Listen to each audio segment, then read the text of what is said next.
उसमें देखने वाली बात यह है कि ये इतने दिन सत्ता पे कहीं रोहिंग्या और बांग्लादेशी के वोटों पर तो नहीं बने हुए थे। आप उनको रोहिंग्या करें, हिम्मत कैसे हुई आपकी, हिम्मत कैसे हुई आपकी। संसद में जेपी नड्डा साहब ने आखिर ऐसा क्या कह दिया कि अरविंद केजरीवाल ये कह रहे हैं कि जेपी नड्डा साहब को बहुत महंगा पड़ने वाला है। बताएंगे आपको पूरी कहानी इसी वीडियो में। आप देख रहे हैं दिल्ली तक, मैं हूं आपके साथ अनुराधा तंवर। दिल्ली में विधानसभा चुनाव नजदीक हैं, तकरीबन 1.5 महीने का वक्त बाकी रह गया है और इस दौरान जुबानी जंग जो है वो चरम पर है। हाल ही में राज्यसभा में संविधान पर चर्चा शुरू हुई।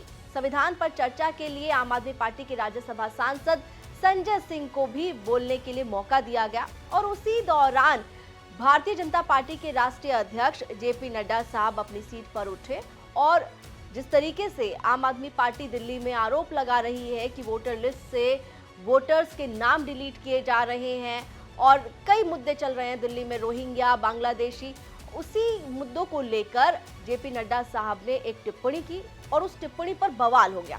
वो बवाल आपको दिखाएंगे, लेकिन उससे पहले आपको अरविंद केजरीवाल का वो ट्वीट दिखाते हैं, वो पोस्ट दिखाते हैं जिसमें वो कह रहे हैं कि जेपी नड्डा साहब को बहुत महंगा पड़ने वाला है। अरविंद केजरीवाल ने सोशल मीडिया प्लेटफॉर्म एक्स पर वो वीडियो शेयर करते हुए लिखा राज्यसभा का, जिसमें जेपी नड्डा साहब और संजय सिंह जो हैं वो बयान दे रहे हैं।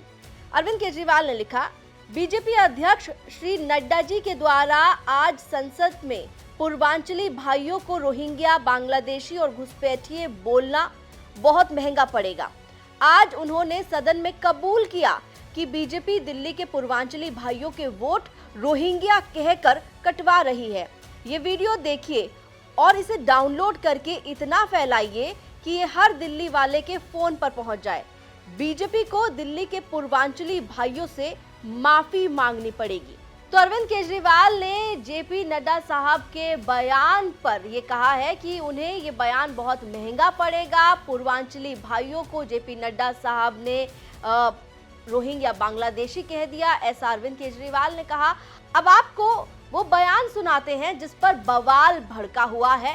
जेपी नड्डा ने राज्यसभा में क्या कहा और उस पर कैसे संजय सिंह ने पलटवार किया। चुनाव होने जा रहा है।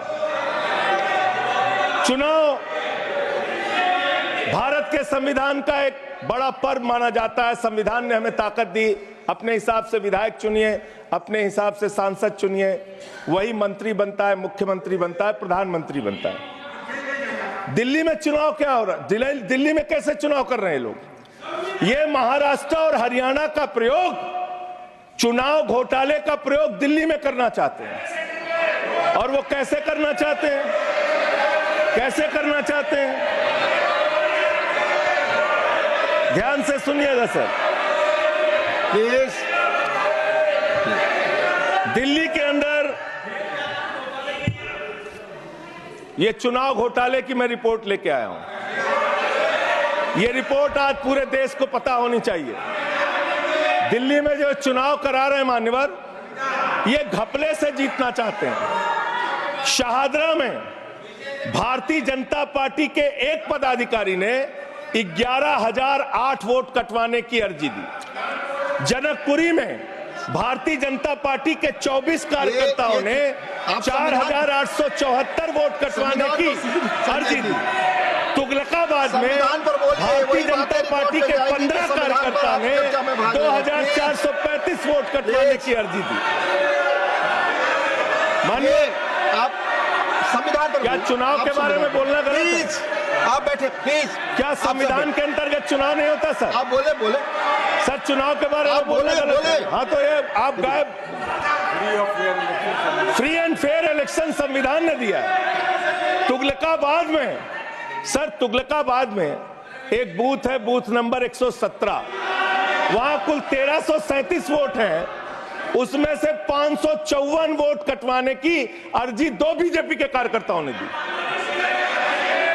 पालम में भाजपा के 9 कार्यकर्ताओं ने 1641 वोट कटवाने की अर्जी माननीय दी। संजय जी, राजौरी गार्डन में सर चुनाव का अधिकार संविधान ने दिया। ऑथेंटिसिकेशन करेंगे। सर चुनाव का अधिकार संविधान ने दिया। आप जो आरोप लगा रहे क्या हैं हम चुनाव के घपले पे नहीं बोलेंगे? यहाँ पे प्लीज, क्या चुनाव के घपले पे नहीं बोलेंगे? इसको चुनाव हाँ ऑथेंटिकेट करूंगा, Authenticate करके आप ऑथेंटिकेट देखिए। करूंगा ठीक। Sir, I will authenticate it. Please, मैं ऑथेंटिकेट करूंगा सर, आपकी बात सुन लिया सर। हरिनगर में, आप बैठ जाए जगह पे अपनी हरिनगर में भारतीय जनता पार्टी के 4 कार्यकर्ताओं ने 637 वोट कटवाने का आवेदन दिया। करावल नगर ने 2 कार्यकर्ताओं ने 3260 वोट कटवाने की अर्जी दिया। मुस्तफाबाद में एक व्यक्ति ने 534 वोट मैं नहीं कर रहा। I am not एल्डिंग sir, I am not एल्डिंग, leader of the house, I am not house. नहीं सर, ऐसे आप तो फिर ऐसे अलाउ एक करेंगे। मिनट आपको हम समय देंगे, आप देखिए। Leader of the house. नहीं, मैं एक ही बात स्पष्ट करना चाहता हूं कि जिस संविधान ने ये ताकत दी है कि वो वोटर्स लिस्ट के बारे में जो चर्चा कर रहे हैं कि उसको कटवाने का, वो प्रोविजन भी संविधान के अंतर्गत ही है। और उसमें देखने वाली बात ये है कि ये इतने दिन सत्ता पे कहीं रोहिंग्या और बांग्लादेशी के वोटों पर तो नहीं बने हुए थे। माननीय संजय जी, इतनी शानदार बात आज की है लीडर ऑफ द हाउस ने सर, मैं इनका नमन करता हूं। इतनी बढ़िया बात इन्होंने कह दी कि मैं इसका जवाब जरूर दूंगा। सर, इन्होंने कहा कहीं ऐसा तो नहीं जिनके नाम काटे जा रहे हैं वो रोहिंग्या हैं। हमारे उत्तर प्रदेश के भाई, हमारे पूर्वांचल के भाई, हमारे यूपी बिहार के भाई जो 40-40 साल से दिल्ली में रह रहे हैं, अपने श्रम, अपने खून पसीने से दिल्ली को बना रहे हैं, आप उनको रोहिंग्या करें। आप उनको रोहिंग्या करें। हिम्मत कैसे हुई आपकी? हिम्मत कैसे हुई आपकी? आप बैठे। आप हमारे पूर्वांचल के भाइयों को रोहिंग्या कहेंगे? हिम्मत कैसे हुई आपकी?